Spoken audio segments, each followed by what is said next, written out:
Well, time now for a look at the day's top business news, and one of our main stories is in the business as well, of course. Former Nissan chairman Carlos Ghosn.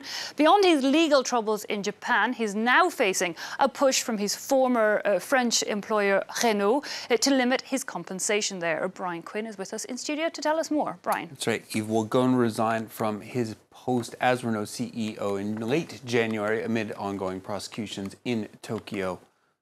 Well, since then, the French car maker had largely refrained from criticizing its former leader, but a board meeting Wednesday changed all that.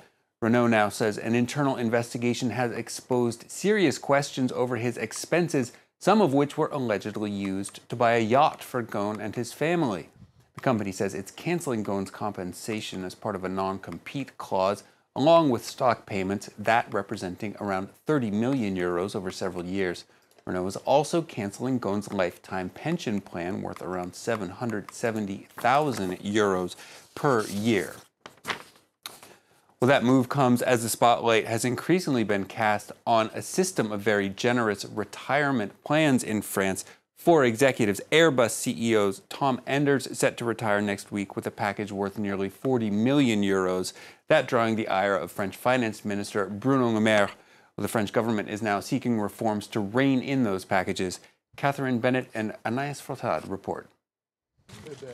The French government is caught in an awkward position. While Emmanuel Macron's administration has been enacting budget cuts and slashing pensions, top business leaders are walking away from their jobs with hundreds of thousands of euros. Supplementary pension plans consist of a hefty payout to former executives upon their retirement. They're controversial and frequently criticised. So why does the practice continue? Companies use them as a way of drawing in the best business leaders.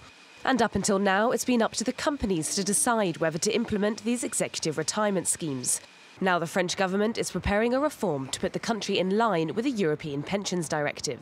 The reform would put in place a cap on payouts at either 30% of the executive's income or a universal fixed amount. The case of two CEOs has pushed the issue back into the spotlight. Carlos Ghosn, the CEO of Renault, was arrested for alleged financial misconduct last year. He officially resigned in January. But on Wednesday, Renault announced that Ghosn was no longer entitled to his pension plan, worth 765,000 euros a year, for the rest of his life. Meanwhile, Airbus CEO Tom Enders is set to receive a golden parachute of 36.8 million euros when he leaves the company next week. Let's time now for a check on the markets. Asian indexes mixed on Thursday as investors wait for news from the latest round of U.S.-China trade negotiations in Washington. The Nikkei in Tokyo ending the day just above the flat line, with Japan Display jumping nearly 10% on news it will supply screens for the next Apple Watch. Hong Kong ending the day down around 0.5%. Shanghai up 0.75%. The Kospi in Seoul just above the flat line as some minor gains come in at Samsung. European indexes opening in the red across the board. The FTSE in London down 0.5% at the open. CAC 40 here in Paris and the Frankfurt DAX both down just under 0.2%. Next, U.S. President Donald Trump has reiterated a threat to close the U.S.-Mexico border entirely in a tweet published Wednesday. Trump renewing his calls for Congress to curb illegal immigration. Well, shipping firms have faced major delays along the border in recent days as Washington has assigned hundreds of new agents to border crossings to step up inspections and checks. America's National Retail Association says the president's rhetoric and actions are creating immense uncertainty among businesses that depend on cross-border traffic. The group says any border closure would have a major impact on commerce.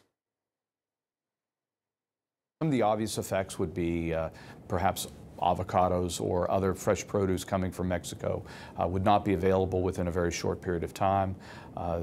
There would be manufacturing facilities, factories in the United States that would likely be idled in a very short period of time. Automotive, for example, a lot of electronics are, components come across the border as well. And finally, for business, clothing company Patagonia is famous not just for its pricey, high-end outdoor gear, but also for its environmental consciousness. Somehow, though, its vests have also become so popular among finance workers that they're practically part of a uniform, as this Instagram account, Midtown Uniform, has documented. Well, Patagonia is apparently now trying to limit its branding exposure when it comes to that demographic. The company says it's refocusing its corporate sales program where companies can buy gear customized with their own logo. Patagonia now concentrating on co-branding with certified B corporations. Those are companies that operate to standards of environmental and social accountability. We'll see how it goes going forward if the finance bros riot and set fire to all their Patagonia vests. I doubt it, but we'll see. But yeah, you just wondered, did that, you know, the business look appeal less than to the more outdoorsy part of their sales demographic? Ryan Quinn with all the business updates. Thanks indeed for that.